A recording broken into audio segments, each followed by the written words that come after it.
இதில் மிக முக்கியமாக அமைச்சர் மா சுப்பிரமணியம் இது தொடர்பாக அந்த காலகட்டத்திலேயே நான் வீடியோ போட்டிருந்தேன். அமைச்சர் மா சுப்பிரமணியம் எங்கே போனாருன்னு கேட்டிருந்தேன்.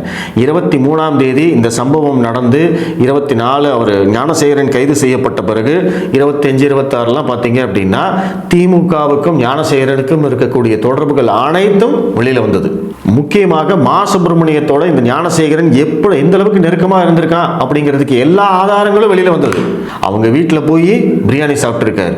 மா சுப்பிரமணியம் எங்க போனாலும் இந்த ஞானசேகரன் பின்னாடி நிற்கிறான். அந்த அளவுக்கு அமைச்சருக்கும் ஞானசேகரனுக்கும் தொடர்பு இருக்குன்னு நம்மளுக்கு தெரியுது.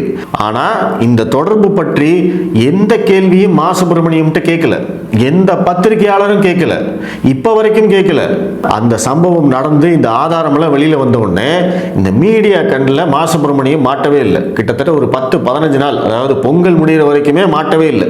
தினமும் பேட்டி கொடுக்குற ஆளு, எப்ப வேணாலும் மீடியாவை சந்திக்கக்கூடிய ஆளு மா சுப்பிரமணியம். ஆனா அவரு அந்த 10 நாள் 15 நாட்கள் மீடியாவை சந்திக்கவே இல்லை. மீடியாவும் அவரை கேள்வி கேட்கவே இல்லை. முதல்வருடைய நிகழ்ச்சியில கூட இந்த மா சுப்பிரமணியம் கலந்துக்கல. ஏன்? இதற்கெல்லாம் காரணம் என்ன? எப்படி இவ்வளவு முக்கியமான ஒரு கேள்வியை அமைச்சர்கிட்ட கேட்காம மீடியா தவிர்த்தாங்க? எப்படி அமைச்சரை தப்பிக்க விடுறாங்க? எதற்காக அமைச்சர் காப்பாற்றப்படுகிறார்? ஒரு கேள்விக்கு பதில் சொல்றதுல என்ன பிரச்சனை? இத்தனை கேள்வியும் வருது இல்லையா? இந்த கேள்விக்கெல்லாம் முதல்வர் பதில் சொல்வாரா? இப்ப பீத்திக்கிறாங்கல்ல, நாங்க தான் 5 மாசத்திலேயே தண்டனை வாங்கி கொடுத்துட்டோம் அப்படின்னு. எதற்காக இவ்வளவு அவசரமாக இந்த வழக்கை நடத்தி தண்டனை வாங்கி கொடுத்தார்கள் அப்படிங்கிற அந்த கேள்வியும் இப்ப எழுது.